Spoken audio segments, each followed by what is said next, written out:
This is Jordan Poyer, safety for the Buffalo Bills, and you are now listening to Cover One Buffalo Podcast. Let's go. Good evening and welcome to the Cover One Buffalo Podcast. You are joining your normal partners in crime, Greg Thompson and Aaron Quinn. Aaron, it's Wildcard week. How are we doing? Say it again, slower. It is Wildcard week and it's real. I couldn't be better, man, to be honest. It's the playoffs. Bills are in the playoffs again, second time, 3 years. I still don't really know how to act. I'm probably acting like an idiot on Twitter, talking way too cocky, but I'm going to try to mellow it down here for the show and put my somewhat objective hat on and have a good, reasonable conversation about this team. Absolutely. We got a lot of guys in the chat here tonight, all of our Cover One Premium subscribers able to come on, join us with our special guests, chat with us, join the Cover One Premium Slack channel, which is by far the best value we have. Get to see all kinds of inside the behind the scenes kind of stuff, checking out what we have going on. Check them out at cover1.net. And those special premium subscribers that are in the Slack tonight get to listen to us talk to our special guest, Brett Kollmann. Many of you are familiar with him, of his illustrious history in the film room on the YouTube channel. Brett, how we doing? I'm doing wonderful, and I suppose I'm going to throw out a question for the chat while I can. When Sean McDermott gets his statue in front of the stadium, do you want him jumping through a table? Clapping. I want him clapping vigorously. Oh, yeah. And a little spit. I want one of the angry Sean McDermott's, like yelling at the officials. That Popeye face. Full Popeye mode. Oh, my God. I love it. Yeah. So for anybody listening, you can check out at Brett Kollmann, BRETTKOLLMANN on the Twitter machine. Has an awesome YouTube channel. Many of you have seen quite an outstanding video for Josh Allen. And he's been one of those folks kind of fighting the good fight that he's not what everybody makes him out to be.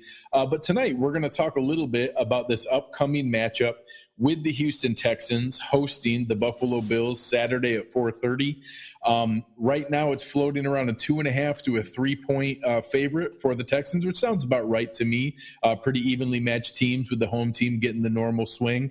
I've seen the over-under floating between 41 and 43, so a little bit higher actually than what some of the Bills games have been. And it looks like it's going to be an entertaining matchup. So to kind of start things out, Brett, just, what are some of your thoughts so far on the Texans side, what this season has been like and from afar and from, guys who are keeping up, as other invested fan bases do, in bits and pieces. It seems like it's been a story of different seasons depending on who's on the field. Yeah, this Texans team, they really only play well when their back has been against the wall. I've never seen a team fall so flat in so many quote-unquote trap games. You look at Carolina, you look at Denver, that whole win-win-loss pattern, it's real. And it's not just because of certain injuries at certain times. Certainly those have not helped, but just the team comes out flat. And they against teams that they should have beaten, and they really only played well against teams that they shouldn't have beaten. Hence, going on the road and beating KC against a healthy Pat Mahomes, and beating the Patriots for the first time in years. And this team is very much it's the most emotionally driven Texans team that I've seen in a long time, because they really play up or down to their competition. And that's why I think this Bills game intrigues me so much, is because A, the Bills are a good team, but B, we don't really know what to expect out of the Bills, because they're such a tough defensive, run-oriented team. And you would think on paper that the Bills' strengths match up not so great against the Texans' strengths, but at the same time, because they don't match up against the Texans' strengths, I fully expect them to win, because that's just how the Texans are this year. They just don't play. They never play how you expect them to, and all this on the paper stuff about scheme and everything like that, I almost throw it out the window for this team when they're going against somebody that they theoretically should beat, because they never play exactly how you expect them to play. Like, this line of 2.5 to 3-point favorites is like such a trap to me. Like, if I was picking the game, I would fully expect the Bills to win because they don't match up well. It doesn't smell right to me. I think the thing that's tough for a lot of people, and it was really tough for me this week, I started preparing for the Texans before I felt like that was a good use of my time, investing my time to start. So I've been watching and looking at Texans and looking at different stats and trying to find any type of real edge, at least from a Bills perspective. And this is a weird game for me because I think both teams haven't really had any identity as far as who is this team going to become playoffs this year. They both lack consistency. You guys lack consistency more with lack of being able to string together some wins. Bills lack it on being able to move the ball and score points. Can their offense win games? So neither team has really pulled away with who is this team going to be. And I think more so maybe than anybody in the playoffs. And that's why I've had a difficult time getting this game and trying to get a good feel for what this game was going to be like. I want to ask you, though, there's one thing I think that the Texans have a pretty decent advantage of, and that is experience, playoff experience. The Bills are only going back for the second time in the last 3 years. A lot of the guys on this team weren't involved in that. They've had a lot of turnover on the offensive side. How much more do you think experience plays on the Texans side of this? And specifically at the quarterback position, one game of playoffs, is that much more experience than what Josh Allen has coming into his first game? How much more of an advantage does Deshaun Watson have playing a single playoff game versus not playing a game at all? I would say if you take into consideration their college careers, Deshaun played in a lot of big games in college. Some would argue even bigger games than a wildcard NFL game, national championships against Bama twice. And so I think he's experienced in big moments. But I don't necessarily think the team overall has that big of an experience advantage because a lot of the guys that they're throwing out there are either young or they're kind of new to the team. Gary and Conley didn't start the year with them. Hargraves didn't start the year with them. Eric Reed, he's still young. They're getting J.J. Watt back. He's played in a lot of games, but at the same time, he hasn't played since week 8. So is there going to be rust there? Benardrick McKinney, he's been dealing with multiple concussions over the last month of the season. So how much prep time has he been able to have against, in my opinion, a pretty tricky Bills offense to read at some points? I think overall, there's a lot of experience with the Texans here, but I don't think it's that much more than Buffalo when you consider how well coached they are, how disciplined they are as a team. I can't, even though I'm a Texans fan, I expect the Bills to win because it just doesn't smell right to me. No, and I think we talked about that a little as we were prepping, and you're talking about what you had brought up in the fact that the matchups don't necessarily line up stereotypically well for Buffalo. And one of that is this Texan secondary is really having a rough time of it in order to activate J.J. Watt that we'll get to in a bit here. You saw Tashawn Gibson put on the IR. You have pretty much the entire rest of the secondary in a limited fashion in the practice lineup and what they're rehabbing from. And you look at a Bills squad that runs the ball well. We've had some bits and pieces of passing success, but that's not necessarily the go-to element for the Bills offense. How do you think that's going to play out? Do you think this is a get-right game for that secondary that's been banged up? Or do you think that it's banged up enough that this Bills team that struggled with consistency in the passing offense may see their ability to step forward and take advantage of that? I guess it kind of depends on the concepts they're trying to defend, because even when you go back and look at the Tampa game a few weeks ago, I mean, they just didn't stop throwing down the field. They, a couple interceptions early, but when they got single high, whether it was cover 3 or man free, whatever it was, if they got one-on-one, they were taking shots, and eventually they were going to hit on them, and eventually they did, especially to Perriman. And so I know that these corners struggle particularly lately, they struggled against the deep ball when they're isolated one-on-one because they struggle to find the football in the air. And so I think if Buffalo, if they just continue to hammer away and take shots to John Brown and they take maybe some shots to Knox, if they can get him isolated, eventually they're going to get some explosive plays. And that's really where I'm most worried, because if you can get explosive plays on this Texans defense and get in the red zone, Buffalo's been a pretty good red zone offense this year too. Speaking about the run game, the Texans on paper have been a very good run defense, but in more so inside the tackles, in my opinion, than outside the tackles. If they get the zone read going and they get Josh Allen on a keeper out the backside, if they're running counter, if they're running toss, getting Singletary out on the edge, there's not a whole lot of speed at linebacker there, and they could get some angles that way. Like, again, that's why I'm so uncomfortable with this, because while on paper you could look at some stats and say they match up well, some of the things that Buffalo does well, they have the potential to really, really kill this Houston defense. And if they can even just keep the game close with how much they get creative with pressures and coverages, like especially with Hyde and Poyer and everything like that, and how they disguise everything on the back end. Yeah, Deshaun's pretty good against zone, but if you're distracting him with all these post-snap coverage rolls and making him hold the ball, he takes a lot of sacks when you do that. He's taken 34 sacks against zone this year. And particularly with Buffalo, their style of zone defense, it's not just, we're showing you a too high shell and that's it. Like, they're going to show one thing and then move to the other and make him hold the ball and make him take sacks.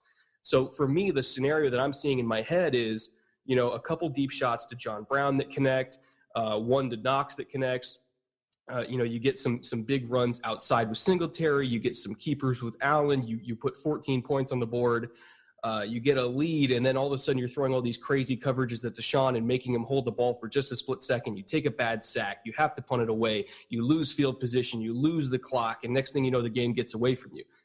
So that's why I'm so uncomfortable with this, is because even though it's a good matchup for them, it's really not a good matchup for them. Well, I like the scenario you're describing. So just so you know, that's getting me excited and twisting me towards changing my game prediction. But, to that point, I do believe something Greg and I talk a lot about on this show is toxic differential. And this game screams big time in favor of whoever can win that toxic differential. And I do look at it as the Texans' offensive strength, but it's also the Bills' defensive strength. So like you said, I think that some of that can negate itself. What I want to ask you about, though, is I do think it's going to be the Bills are going to need to come up with some of those deep passing plays. That has not been something that the Buffalo Bills can rely on. And usually when we have guests on, I primarily ask their opinion about that team. But I want to get your opinion here on Josh Allen on this, because I know you studied him and I respect your opinion on this.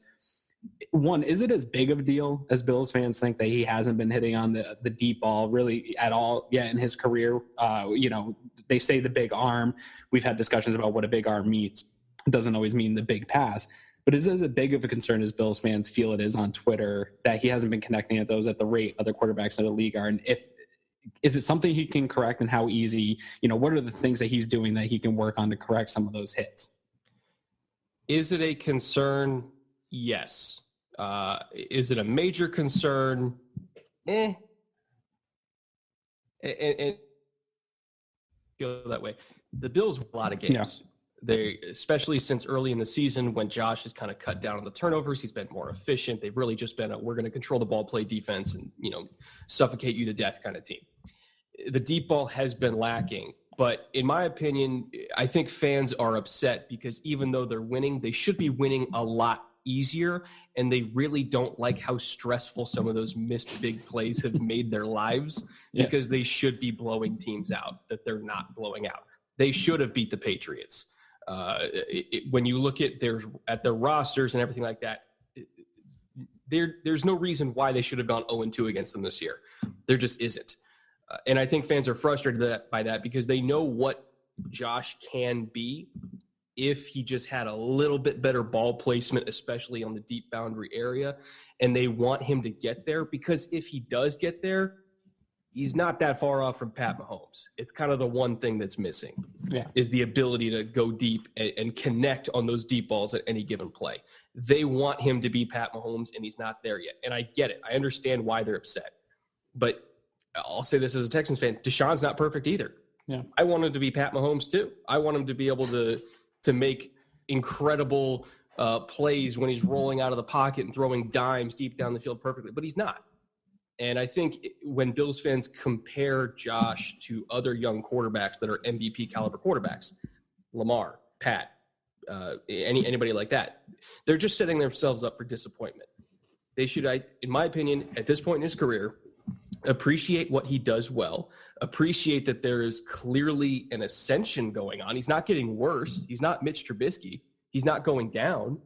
He's going up. And if at the end of next season, at the end of year 3, if the deep ball is still a concern, okay, maybe we can have a discussion later, but he's still a young guy. He's still got a long way to go. And I think we should just appreciate the fact that there has been improvement and just go with that for now. You made the playoffs 2 out of the last 3 years. I mean, for the Buffalo freaking Bills to make the playoffs 2 out of the last 3 years, despite everything they've had to go through, that's something to be proud of. That's something to build on. I think I would just preach patience for Bills fans. There's a good chance they're going to win a playoff game here. There's a good chance they're going to go to the divisional round and face, I guess it would be KC.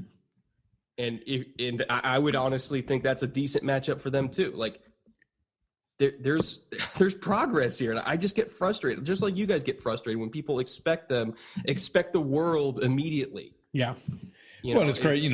You see that with some of the other quarterbacks, and Mahomes is the one who's ruined it for many people. There was a lot of years where there was a pretty steady progression of what you could expect, and you had the early season success per se of guys like Roethlisberger and Matt Ryan, who were very much game managers early on and then progressed into franchise quarterbacks afterwards. And now that timeline has been so accelerated with some of these other examples that it's really tough to be able to keep perspective. And as we're talking about Josh and his ability to see how he's going to do, I think a big piece of that is what kind of player is coming back with the activation of J.J. Watt and being close to that scenario. I certainly have been curious in the normal timelines of coming back from a torn pec. I know that guys that are, I think J.J. Watt is a phenomenal player, but he's also known to be kind of that stereotypical try-hard kind of guy to push. Same as what we went through with Trent Murphy, who convinced himself that he could do double the work to cut down his rehab in half the time on his ACL and actually made it worse. What are you guys expecting from the return of J.J. Watt? Is this something that is going to be his normal workload, or is it going to be kind of very focused, selective snaps that are the highest leverage scenarios to see what you can get? And do you expect him to make it through the full game? I think he'll be on a pitch count because even though, it was a pec, it wasn't like it was a knee or an ankle where he'll still be gimpy. Like his lower body's fine. His explosiveness theoretically should be fine. Really, the main question is, okay, do we feel good about him being able to stack and shed against the run? Do we feel good about him being able to bull rush with the left arm, or is he really only going to be able to use the right arm, which kind of limits where he can line up, especially for his moveset, because he kind of does that one-arm bull with the inside arm.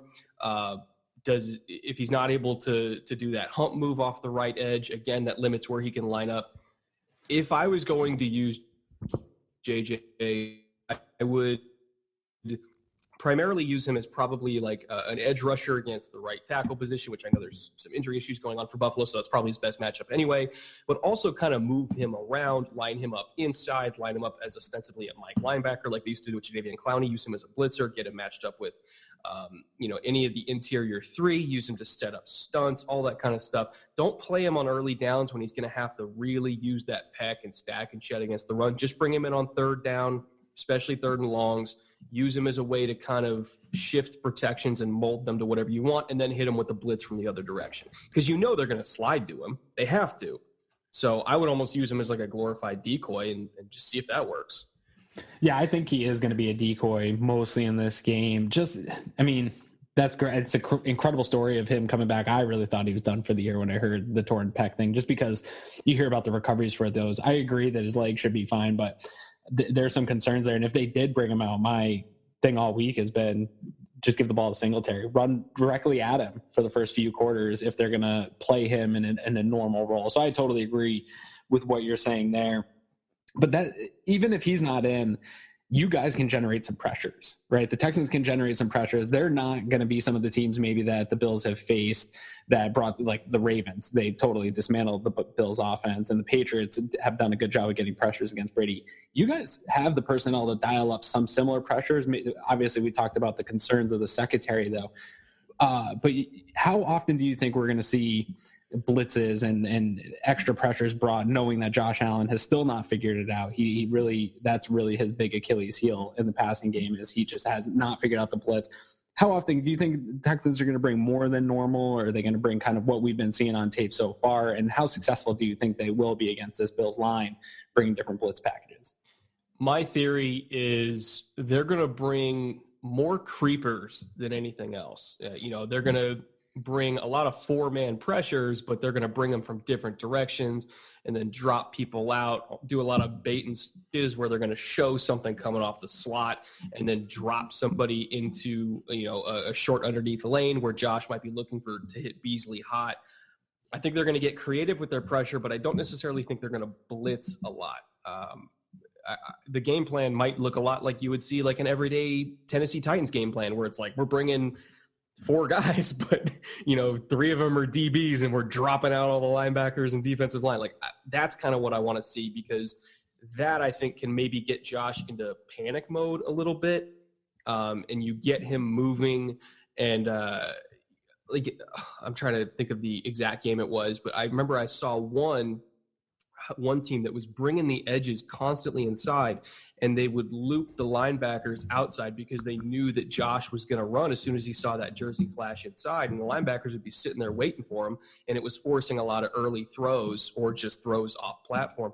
I think if they do that kind of stuff where, again, not blitzing, but you're throwing people at different angles and kind of occupying his eyes, that's really the key here, is occupy his eyes and get him to panic a little bit because he's still not all the way there. That's really the game plan they want. You are not going to line up and play man coverage with this secondary, especially with some of the speed that Buffalo has. You're just not. If you're going to beat them, you have to confuse the quarterback, and that's it. That is the first priority, 100%. Switching to the other side of the ball, and another player that certainly, maybe not quite to J.J. Watt's talent level, but someone who seems to have almost as much of an impact on the overall production of his unit is Will Fuller.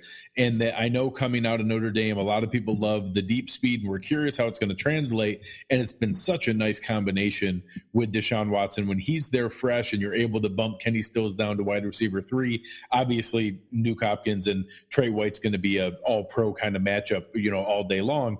But I know Bills fans have certainly joined me in some apprehension if we see a healthy Will Fuller, going against either a dinged-up Levi Wallace or a Kevin Johnson trying to have his revenge game, being forced into the starting lineup. First, what are your thoughts on what's, I think the latest I saw this afternoon maybe put a little bit of shade on the likelihood of Fuller and making him a game-time decision and maybe less likely than initially thought. What would it be if he is able to play? And then what do you expect Kenny Stills' role to be going against potentially a dinged-up second cornerback spot opposite Trey White? So Fuller, outside of Watson himself, is the biggest X factor in terms of offensive production. People might think it's DeAndre Hopkins, best receiver. See the numbers of the Texans offense really explode when Fuller's in the lineup, because they almost kind of design their passing game around the space that he creates. There's maybe only 5 or 6 guys in the league that have his kind of speed, Tyreek Hill being one of them. And I think if you have a guy who you don't trust, pretty much any corner one-on-one to press him when you're playing against single high and not get buried deep. If you have a guy who, if you're playing cover 4, you don't trust any corner in the league to be able to keep up with him on that backside post. That's like their main cover 4 beater that they use. You see it every single week when they get those looks. They're throwing double posts on the backside. If you don't trust your corner to keep up with that speed, it completely changes how you play the Texans offense. Just absolutely completely. Nothing else comes close to it. And so now you're rolling safeties over to his side. You're handling how you pass off zones a little bit differently. Now maybe you're playing more combos, and you're essentially dedicating a man defender to him even in your zone looks, because, again, you just don't trust it.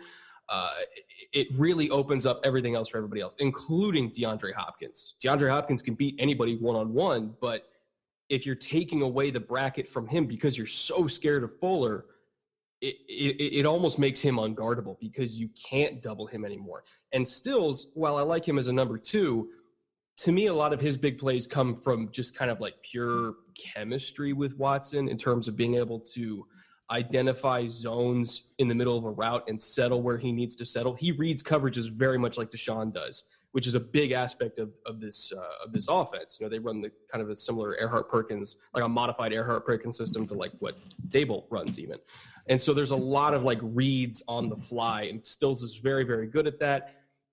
Like that long touchdown against the Patriots, his ability to kind of identify that Deshaun was rolling right in order to come back and kind of go to the left in the pocket, and then he kind of rolled over the top, and it was almost like a quasi-scramble drill. Just his mental connection with Deshaun is what makes him such a valuable third receiver, not his speed.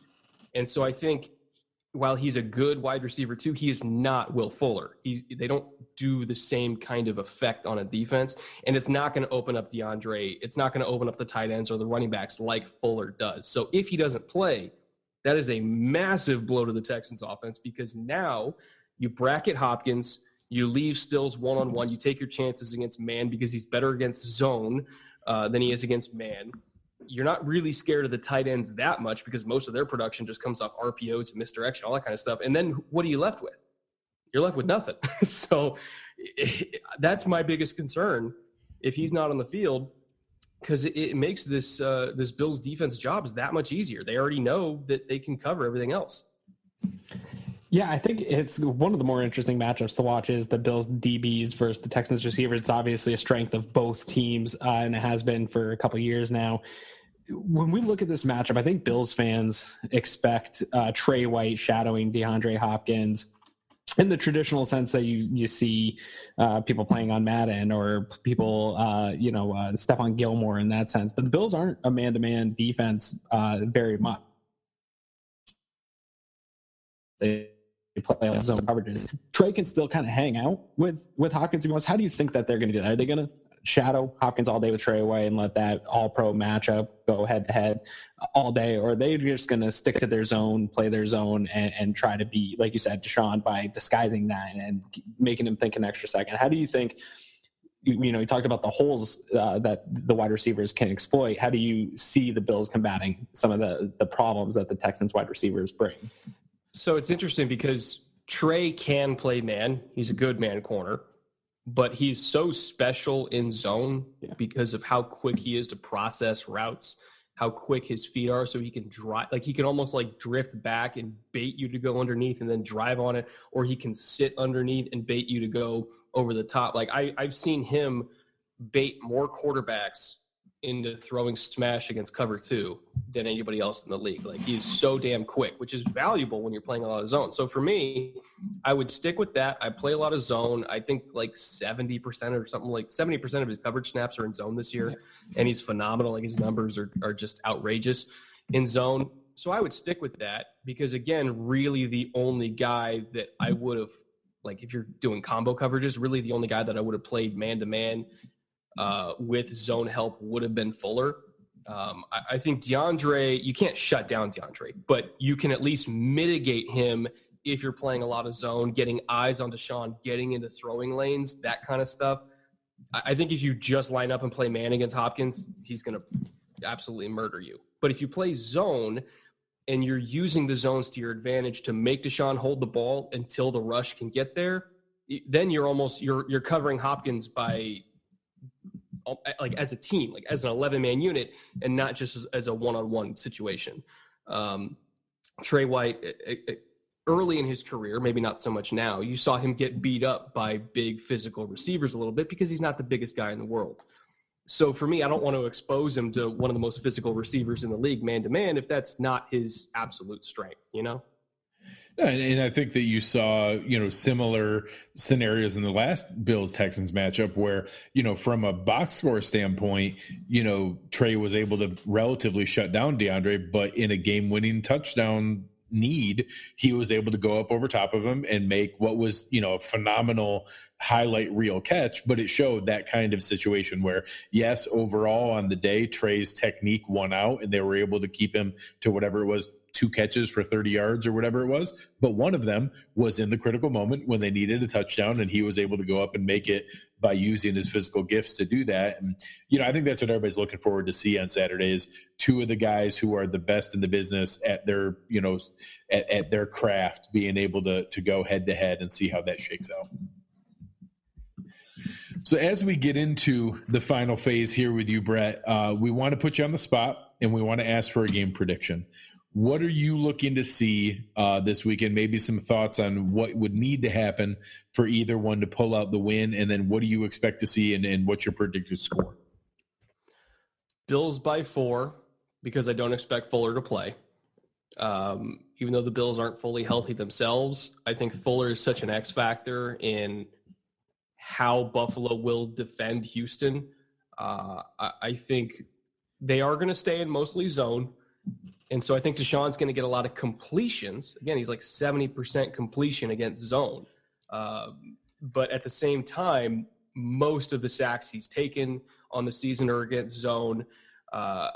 His touchdown to interception ratio is at 14-5, but he's thrown more picks against zone.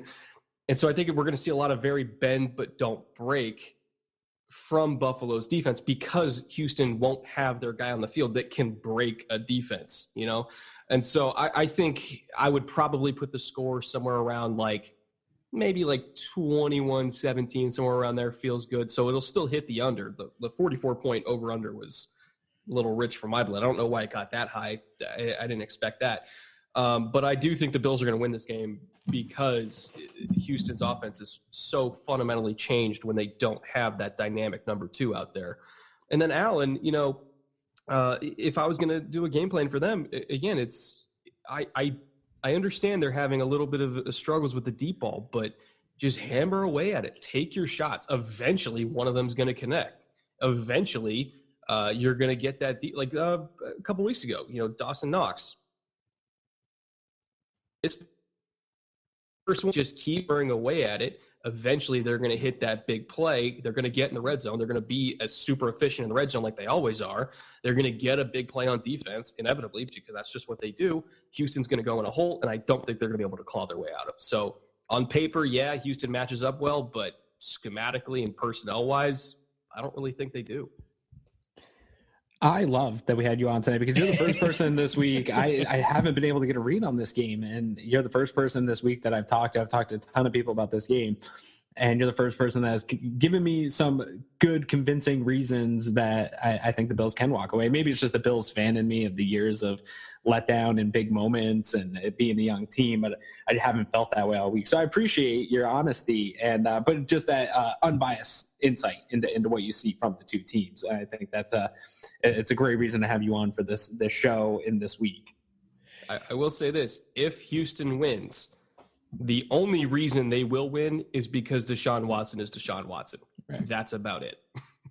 No, and I mean, I think the fun and exciting part of going into this game is that is a very real possibility. That is in the range of outcomes here is a special player can make special plays, and that the same ideas we talked about with DeAndre Hopkins. I think you could see that same scenario again where Trey White could control him for most of the day, but he might be able to make a play when it matters. J.J. Watt might be playing 15 snaps, but what if one of them is a strip sack fumble in a big moment? There are some special players who can step out and make an individual singular play that can be impactful on the day as a whole. And that I do think with the health factored in significantly that the Bills are the better overall team going into the game, but at the high end elite spots, there are some guys on that Texans squad that I don't know that there's a player that can go man for man with those top 2, 3, 4 guys. And that always has a possibility of shaking out. You add in the factor that it's at home and that the Houstons have that advantage there. I think that it's something that is going to make it a really entertaining game. So I'm looking forward to that.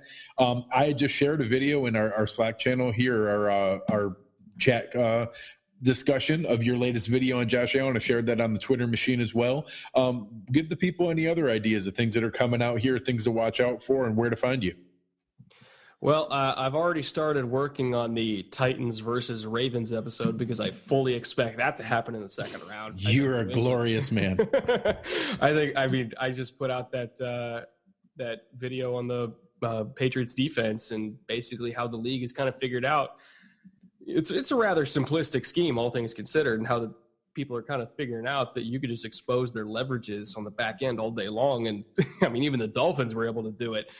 And so I kind of expect the Titans to roll in there and take care of business. They have a lot of really favorable personnel matchups on their end. Plus, the last time these two teams played, which they weren't that different than what they are now, other than Ryan Tannehill being in for Marcus Mariota, they smashed New England 34-10. Like, this is not a good matchup for them at all. So I've already started working on how Derrick Henry matches up against the Ravens defense because I think that's what's going to happen. Whether or not the Bills move on and play the Chiefs, I have no idea. But if they do, I think that would be a hell of an episode going into AFC Championship week, because there's very few things I want to see more than watching Pat Mahomes go against Sean McDermott-Stevens. Yeah, I hate to look forward to things, but that's a matchup that I've always liked over the past couple of years when people talk about KC being, that would be the team you have to beat to really prove it. And I kind of wish that one has been on the schedule because I like that matchup. But I love the things you're saying here. When Bills Mafia listens to this podcast, you might be one of our most highly favored guests ever, especially after saying that the Titans are going to go into New England and win. I think you're getting along just fine here with Bills Mafia, man. The Patriots are favored by 5 points, so if you want some free money this week, just go bet your house on Tennessee. I like it. I like where your head's at, and I think it's a beautiful thing. Thank you very much tonight, Brett. Really appreciate it. It's been great talking with you. Looking forward to seeing you down there at the Senior Bowl. Looking forward to getting into that phase of life, but we're going to enjoy these games we have left here. And if nothing else, looking forward to an entertaining game together and something to keep us on the edge of our seat all throughout the game. So thanks, Brett. Guys, check him out on Twitter. Brett Kollmann. Check out the Film Room on the YouTube channel. Looking forward to more great breakdowns, and we will talk to Brett soon. Thanks for having me on. Thanks guys. Man. All right, Aaron. It's time to throw out our predictions here.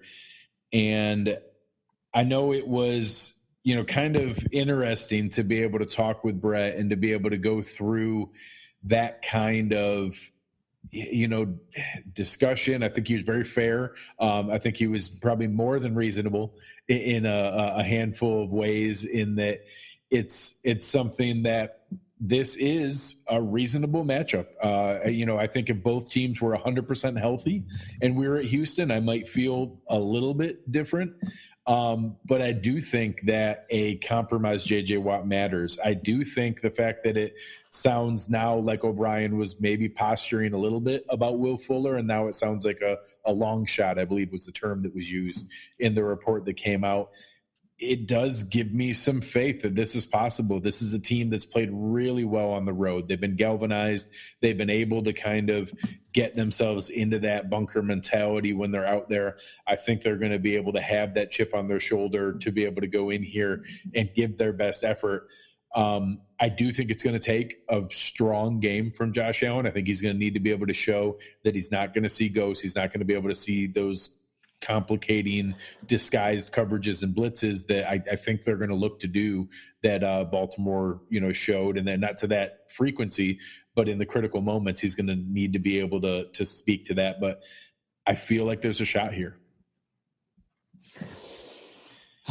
You know what, Brett talked me into it more than I've been all week. I think there is a way. There's definitely a path to victory. This is a game that kind of reminds me of I hate to say it this way, but it reminds me of the Dallas game. Big game, all eyes on them. A team that I think I felt that because of the way the national media pushes their narrative, that they're maybe better than they are. I think that a lot of people expect, because they have been to the playoffs. This is a team with a superstar quarterback. They have high expectations, even though the regular season hasn't lived up to those. I think all those things kind of put this game on a curve in my mind when I'm thinking about it. And it's hard not to think about this game without the emotion of being a Bills fan, and in those big moments that the Bills always let you down and all those things. So I've had a hard time over the past couple weeks, because I've been thinking about this game now for 2 weeks, had a hard time with finding a way that the Bills win, just because I think of the emotions of being a fan and being let down so many times. So I had a hard time picking this one as a Bills win. I think there's a path to victory, certainly. I think you're dead on with the Bill O'Brien posturing with Fuller. I think he's also posturing with J.J. Watt. I think Brett brought up a great point that even if he is playing, he's going to be super limited. I don't see him being a massive impact on this game. I think that a lot of it's posturing and making Sean McDermott and Brian Daboll spend time this week pushing a game plan just in case he is in there more than they think, or if at all. And so I think there's some opportunities for the Bills, man, but it's just the history of this team. The fan in me, I can't do it. I'm picking the Texans 20-17. Like I said, I think there's a path to victory, man, but I can't sleep at night all week if I put it out publicly that I'm picking the Bills to win a playoff game until I see it. No, and I think that's obviously almost the exact score that Vegas is picking. I think Vegas technically probably has it, 22-19 or something like that, 23-20, depending on where you're seeing the over-under at. I think that's real close. I do think that's the kind of game we're going to see. I don't see either of these teams blowing the other one out. You see some crazy things in playoff games sometimes when things get out of hand and teams start being overly aggressive to try to get back into it, and the score is not indicative of the game itself. So that's always possible. But I do see this game being, Texans 20-17 late into the fourth quarter. And I do think Josh is going to get them. And I do think they're going to be able to come back. I think that John Brown's going to be able to get loose for one. I think that they're going to be able to get behind this dinged up secondary. I think that fourth quarter Josh thing is going to be real. And I think the Bills are going to be able to take a 24-20 victory. And I think that is the ballpark of game we're going to see back and forth. I think we're going to see multiple leads exchanged. I think Deshaun Watson's going to get at least one good play on this defense. They're going to have a couple drives. I don't think they're going to be able to go 70, 80 yards over and over again, but I think they're going to be able to get a couple of things going. And I do think that they're going to be able to get behind this dinged up secondary just enough. I think that the loss of Fuller, and we'll see where that goes, but I do plan for him not to play. And if he does play, to be significantly compromised, that's going to allow them to give just that extra step towards trade and make sure that DeAndre Hopkins doesn't do anything crazy. They're going to be able to protect. I actually think Kevin Johnson on Kenny Stills is a win for the Bills, if that's where the number 2 matchup is. And really it's going to come down to, can they contain the combo of Carlos Hyde and Duke Johnson? I think Carlos Hyde's probably underrated for as nice of a season he's had. The guy has 250 carries for 1,000 yards. It's a better season than most Bills fans probably realize. But I do think they're going to be able to keep that under control, and that I think they're going to be able to pull this out. And I didn't see that. I was very much in line with you. And the more that I keep looking at not the names on the original roster, but the names on this week's depth chart and the players that are available right now, I actually think the Bills are the better team and are going to be able to pull this off. I see the path that you see. And again, I think my ultimate concern too, outside of all the history of the Bills, is Josh Allen. And I know that in Buffalo, Josh Allen has played big time in spots that matter, right? The fourth quarter comebacks, the wins, things like that. But he hasn't really had a signature win against a big team in a big moment, right? Dallas was a paper tiger, obviously, and that wins kind of got diluted over the last couple of weeks. He doesn't have that career signature win in a big game. He struggled in college in the big games, going up against better competition. He struggled so far in the biggest games, which are the Patriots games. He struggled quite often and hasn't been able to win those games. And it's one of those things that I can't pick it until I see. And that would be a great way. Even if, they dropped the next game, that'd be a great way for Josh Allen to really put a cherry on top of his progression this season, is to come away with a signature victory that really puts him in the spotlight on a national level. No, I think you're spot on. And I mean, obviously from a fan standpoint, that's what I want. I want to see a win and to be able to do that. But I like I said, I think that there's a path there. I don't think it's going to be easy. I think it's going to take a big play, and then we'll see how it shakes out. Well, let's talk about that, because we have some bets, and one of them is centered around Josh Allen, and it's going to take him to have a big day. We talked about it. You went with Josh Allen at 222.5 passing yards. You're taking the over on this, and that's going to push Josh near that 300 mark that he's yet to hit. That could be a big day, and I think you're right that's what's needed to get a victory in this.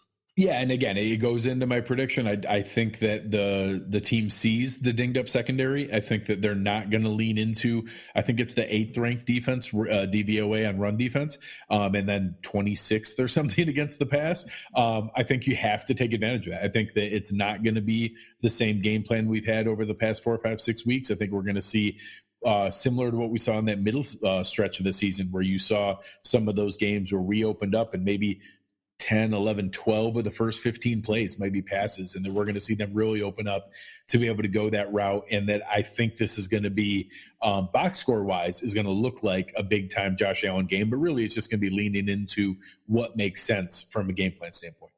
How many points are we doing this one here for? This could be the last game. So I will let you choose the points, because I'm the leader at the moment. I think am I up by 8? I think so. Yeah. I think I was up 2. I think I was up 2, and then I won all 3 this past week. So, fairness, I will let you call the points, either 4 or 5, whatever you think is appropriate. I'll let you call each of the bets. Okay. I used to play a lot of poker, and my friends called me All In Quinn. So this is my last chance. This is my last hand. I feel like I'm on. So I'm going to bet big this week. That one, though, I'll do for 4. Okay. We'll do 4 on that one. Let's flip over to another bet here. We had DeAndre Hopkins, a guy we talked quite a bit about here this evening, how the Bills can stop him.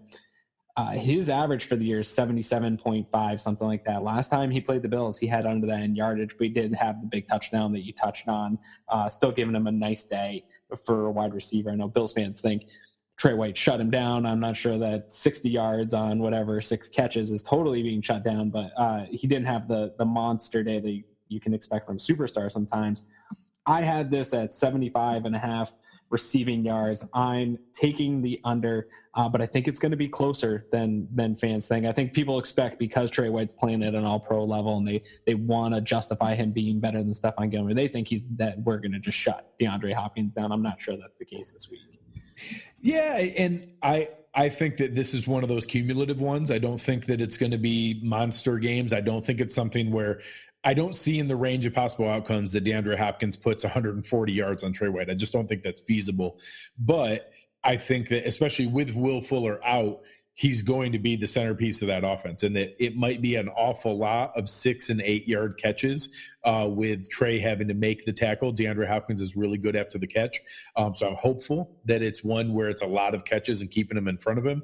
But I do think that he's going to get volume in this game, and that it may not be the traditional shutout kind of game, but it's going to be, can you stop him from making big plays? Can you stop him from catching touchdowns?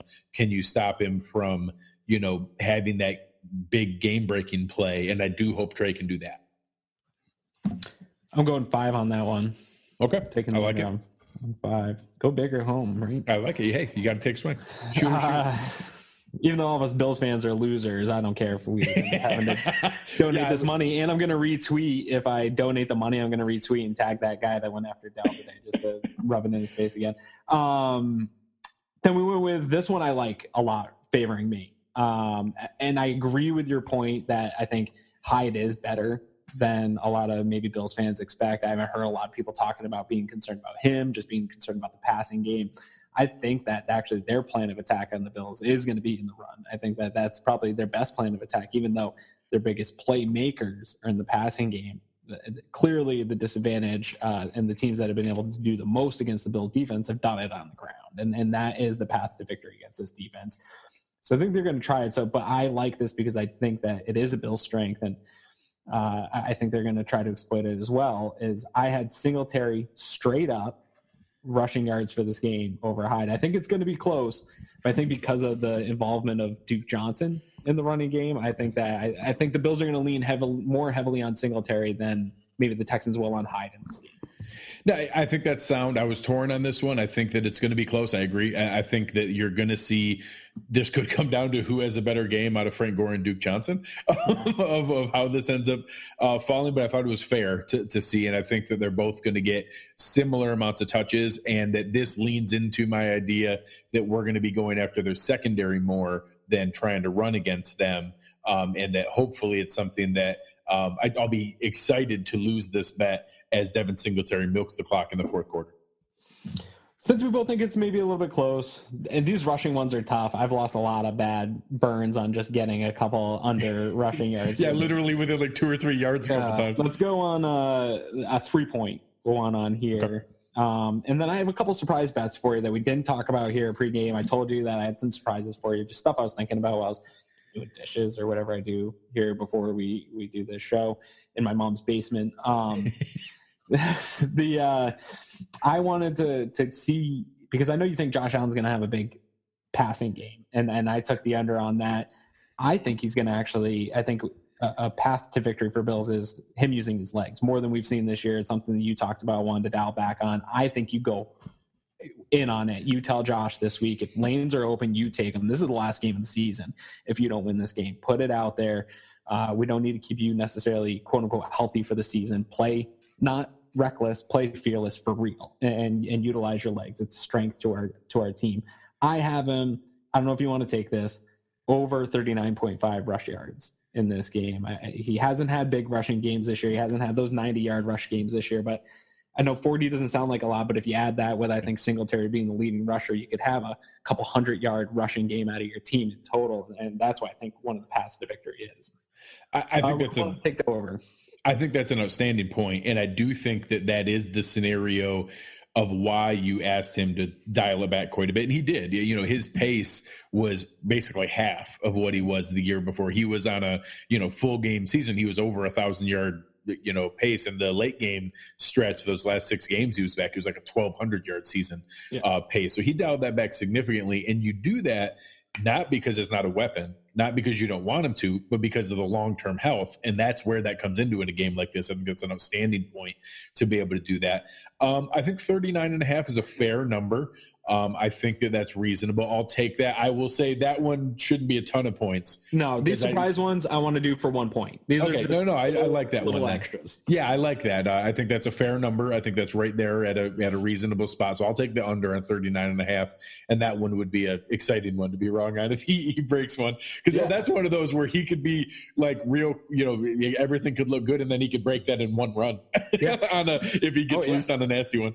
He can, and I think that's going to be Bro's talking about connecting on those big plays, the big passes. Something's broken on that this year. I'm hoping that it gets worked on in the offseason. I think if the toxic differential's favoring the Bills, it's going to be on one of these jet sweeps to McKenzie or Josh Allen breaking loose on a run and getting a 30-something yard run, and that being kind of the play of the game for this team. The next one I got, you're probably not going to want to take this bet, but it's 4 point. We didn't talk Duke Williams all this show, and I think that's a disservice to Bills Mafia after all the anger and visceral stuff that we've thrown back and forth for about 2 weeks on Duke Williams, or about a week and a half here on Duke Williams. I'm going to take, actually you will want to take this one, because I took Duke Williams is going to be activated for 1 point. I'm going to take it. I love Duke Williams. I want to put it out there to everybody. I'm taking him to be activated. You all convinced me. I love it. I am gladly going to take this bet, and I'm going to root to lose. I want to see Duke Williams be active. I do. And I put this out here. I went back and forth with a couple people, and then I had to just stop because it got crazy. I love the Duke Williams story. I'm really excited. I honestly think he deserves to play. I think he's pretty legitimately, you can make a good argument that he's our third best wide receiver. I think the limitations of what he has athletically don't translate to special teams. I think the injuries we saw last week in the secondary with guys like Levi Wallace, Taron Johnson, Saran Neal, all being dinged up at one point in that game, I think they're going to lean towards the extra DB playing, and I think that hurts the chances of a guy like Duke Williams, who probably earned this, activation. So I actually think it's possible he could deserve it and not get it, but I hope to be wrong. I hope that you win this bet, because I think he earned this and deserves it. But I think it's a fair bet, because I think it's just as likely that they lean towards the special teams and the extra DB depth because of the injuries. So I'll take that one, and I'll root to be wrong. I hope that I just want him to be activated for so many reasons, but the one thing I don't want is during game for him to be activated and people just losing their mind that he gets 4 targets or something. Like, he's not, you know what I mean? He's going to come into this game and they're going to expect the type of game. The 12 targets he had against the Jets? Yeah, they're going to expect a number of targets, feed Duke Williams, all that stuff. And then there's just going to be a miserable 3 months of arguing about Duke Williams not getting enough touches while he was dying. I'd rather have the argument that they should have activated him, and that would have been the difference, versus him actually being on the field and then not getting enough targets. I don't want to have that conversation for the next 3 months while then everybody tells me how bad they need the number 1 wide receiver. I don't want to do that. So that's the only scenario that I don't want to see if Duke Williams does play, because it'll just be brutal for me for the next few months of having that argument. I got to stop doing it. No, I like it. And I think that, we both got frustrated in the fact that it almost made us seem like Duke haters, that we were just trying to temper the expectations. And I just had people that it was literally like they were talking about we were choosing not to play Terrell Owens 2.0. Yeah. Like, this guy isn't Des Bryant. It's not some, monster guy that in the 50-50 catch is really a 90-10 ball. He's not that. Like, I do think that he probably deserves to be an NFL wide wide receiver. I'm rooting for him next year. This has given me some optimism that they can now have an offseason to strategize the lineup that, hey, we need him in there as a third guy. I also think we need that Isaiah McKenzie role of that gadget player who can stretch this field vertically, east to west. And that I like that idea of those two guys being the option of the third and fourth player, or ideally the fourth and fifth player if we acquire an even better wide receiver at the front end that bumps John Brown and Cole Beasley down.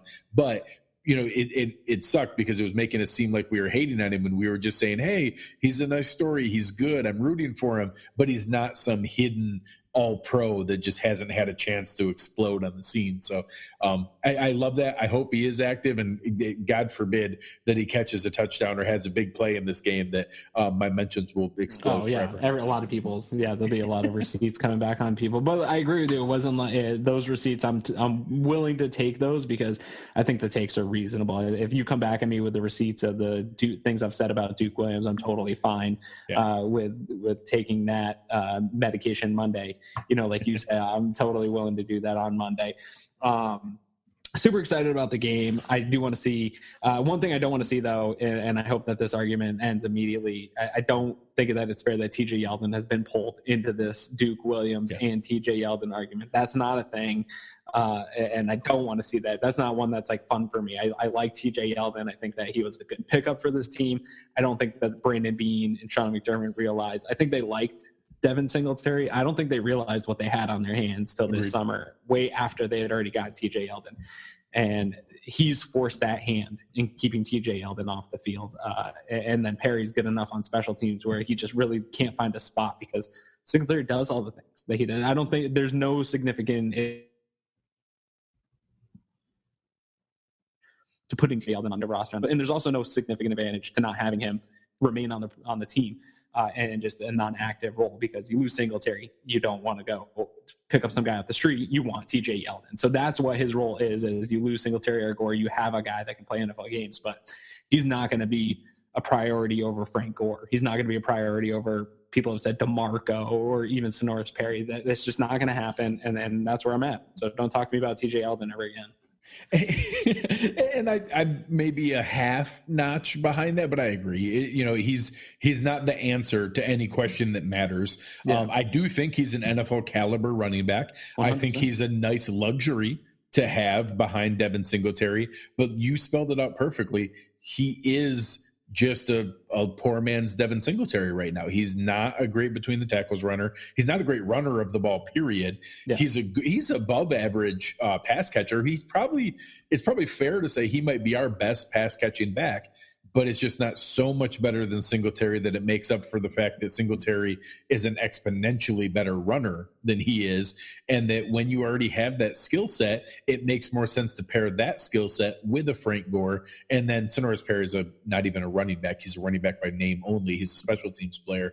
So, again, if they found a way and they decided that having a passing game back is a better weapon than a fifth safety or a fourth tight end or an extra offensive lineman, okay, I won't be upset if they find a way to get TJ Yeldon on an active game day roster, but he's just not anything that's going to move the needle or change the production of the overall offense. So again, he's a nice luxury. If we lost Devin Singletary, I actually think he'd be a functional player and we'd see a similar, box score to what we saw on last Sunday where he didn't run the ball well. He had a couple catches. One of them was a really nice screen that he broke for a chunk of yards, and he'd be okay, and the offense would be able to function.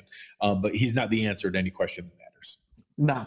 I do want an answer to a question that matters. Are you going to be back home watching this game? Where are you going to be watching this game? I feel like this is, for me, I would lock my whole family down in the house. There'd be no vacations, no traveling, no nothing. I'd be in the exact spot that I've sat in all season long. How do you keep your little stitious self from being home? Are you going to be home? And if not, how are you dealing with all that anxiety this week? No, 100%. I am going to be home. Okay. And it's funny because this exact topic came up last night at dinner with my in-laws, and that my mother-in-law thought we were leaving on Saturday.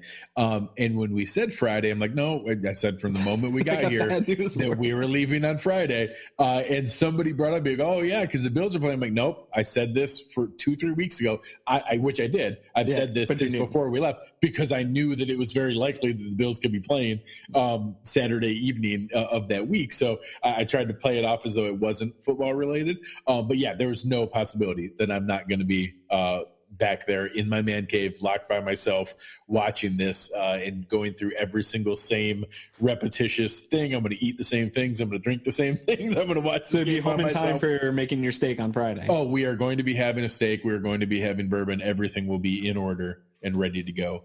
The steak may be on Saturday, so it may be right there at game time. So we'll have to watch for that. But ideally, it's going to be on Friday. All right. Well, I'm pulling on you. I'm pulling on everybody to do the things that you've done all season. I know everybody's like me. Everybody says that they're not superstitious. I do the same stuff all season long. I hope everybody is doing that stuff in preparation for this big, fantastic game. And I think my last message really to people is we talk serious and talk about expectations and all that. The Bills, the last time they made it to the playoffs, it was just great to get over that hump. They backed in. I'm not going to say they didn't belong there, but there's an argument for saying that this wasn't a playoff team that when they first broke the drought. This is a playoff team. This is a team that earned it. They earned it weeks ago. Get excited for this game. There has not been these moments where we can get excited and say, you know what, the Bills can go into a playoff game and move ahead in the playoffs. Get excited for it. Get over the top. Get a little bit cocky about your team. Go out, live it up. Enjoy the hours that the Bills are playing playoff football. We don't know how this game is going to go. Just live it up. Enjoy it. Relax. Be nice to each other on Twitter. Don't get upset if stuff's not going the Bills' way. It's a playoff game. This is what we've wanted for so long. It's a good team that deserves to be in the playoffs. Enjoy it. Win or lose, this team moving forward is in a great position. I can't wait. I can wait. I want this season to continue on. But this offseason, we have a lot of content to talk about. I can't wait to jump into the offensive stuff. So, or the offseason. Probably hope they continue to go on, but be nice to each other during the game. Enjoy it. Live it up. I'm so excited to just sit back and watch a playoff football game where all my friends are going to be seeing my team in the playoffs against another good team. I can't wait. I hope they live up to all my internal expectations of this and just enjoy it. I agree 100%. And I think this is the definition of why it's not same old Bills. This is not some fly-by-night accident. This is not some short-term Band-Aid that turned out better than expected, which is exactly what the 17 team was. That was a short-term Band-Aid that turned out accidentally better than expected. Neither Bean nor McDermott thought there was any possibility that was going to happen, and they simply cashed in on house money, and good for them. And it was a fun run, and I'll never forget that New Year's night watching the Kyle Williams reaction 100 times. And this is different. And this is even early on where they expected it. Everybody always talked, and the way we're set up, you can tell 2020 is the real, swing for the fences season for this team. And going forward, we are positioned with an unbelievably promising trajectory. We are returning 20 of 22 starters. We are returning 25 of our top 30 contributors. We are walking into that with a full draft class plus extra picks in the mid rounds. We are walking into that with $90 million in cap space and no enormous holes that have to be filled. Some good players that we can decide on that, again, Aaron touched on, we'll talk about as we go into. There's a lot of reasons to be excited about a Bills fan, and none of them are any more important than the fact that we're already in the playoffs with a team that plenty of people are going to pick, and that we're going to be in this game and going to have a good game. And I hope that we win. I meant it genuinely. That wasn't fan goggles when I predicted the Bills to win. I think they can win this game, and I think that they're the better team. And that's an unbelievably exciting thing to say with a straight face. That's not being a homer. That's looking at these two teams and a team that has some elite talent that everybody knows in your fantasy drafts and everybody knows from the commercials, and that we're going up against a team with Deshaun Watson and DeAndre Hopkins and J.J. Watt and I'm picking the Bills to win, and I mean it. And that's an unbelievably reassuring feeling as a Bills fan, that is something that you can do with genuine conviction and be able to watch a game like this and feel good about the direction of the team, the decision makers, the people that we have guiding this team. I can feel genuinely good about it for the first time as an adult. And that is just an awesome, awesome feeling. So, as Aaron said, enjoy that, bathe in it, bask in the light of this kind of day, and just take it all in. Let's hope that Aaron and I are joining you Saturday night around 8:00 to have a giddy post-game victory show. And even if we don't, there's still going to be plenty of good things to talk about. So we're going to be here for you. We're going to continue on content as the offseason goes. Some of you may have seen a post that Eric put out here. We're sending an entire squadron of people down to the Senior Bowl. This is going to be a lot of fun down in Mobile, Alabama. I'm going to be joining for the first time. I've never had a chance to go to this, and excited to be able to check that out. It happened to work out with my work schedule. I'm going to be able to fit that in, and excited to be able to see that. But in the meantime, enjoy this. Follow Aaron as he gets very, very angry with dumb people from Baltimore and other fun things on the Twitter machine. And PFF. And PFF, all kinds of people that we're picking fights with. Just wait till the Bills win a playoff game. We're going to be insufferable. Where can the people find you for this fiery content? Yeah, you can find me at Aaron Quinn 716, and also in the Slack channel, premium Slack channel. If you haven't gotten in on that yet, that's going to be a really fun time here during the game. I can't wait to get in with those guys here, and even into which will be today was technically Buffalo Bills Football Friday because it's usually 2 days before. These Saturday games are throwing me all off, but real Football Friday is going to be crazy being the day before a game. So I can't wait to get in the Slack channel with all those guys. So you can find me there, and again on Twitter at Aaron Quinn 716. You guys can find me, fighting radio host from Baltimore, at Greg Thompson, GregTompsett.